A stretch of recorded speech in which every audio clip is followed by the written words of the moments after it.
ડીસામાં સર્વોદય બેંકના સિક્યુરિટીની પોલીસે બંદૂક સાથે અટકાયત કરી। સર્વોદય બેંક આગળ ઉભેલા સિક્યુરિટીની બંદૂકમાંથી ગોળી છૂટી અને મહિલાને વાગી। સિક્યુરિટીએ બંદૂક ખંભે ચડાવવા જતાં અચાનક બંદૂકમાંથી ગોળી છૂટી। સર્વોદય બેંકની આગળ રિક્ષામાં મહિલા બેઠી હતી। રિક્ષામાં પાછળના ભાગેથી મહિલાને પીઠના ભાગે ગોળી વાગી। ગોળી વાગતા મહિલા ગંભીર રીતે ઘાયલ થઈ। મહિલાને ડીસા સિવિલમાં સારવાર બાદ વધુ સારવાર માટે પાલનપુર સિવિલ હોસ્પિટલમાં ખસેડવામાં આવી।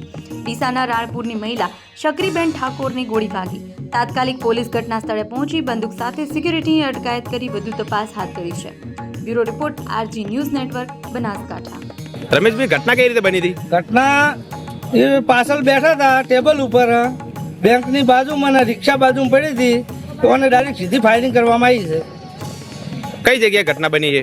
ઘટના બની ફુવારા, શું બન્યું હતું? ડાયરેક્ટ ફાયરિંગ કરી। કોને કરી? સર્વોદય બેંક પાસે, સર્વોદય બેંક વાળો, પટ્ટા વાળો એનો। ઓકે, બેન ક્યાંના હતા? એમનું નામ શું છે? બેન રાણપુરના શકરીબેન ધારતીભાઈ ઠાકોર। અત્યારે કેવું લઈ ગયા એમને? અત્યારે પાલનપુર સિવિલમાં। ઓકે, તમે એમને શું થાવ છો? અમે ગામના છે। તમે જોયું છે આ બધું? અમે જોયું છે, તમારી રિક્ષા જ બાજુમાં પડી હતી, નંબરથી અમે રિક્ષા જ ભરે છે। ઓકે।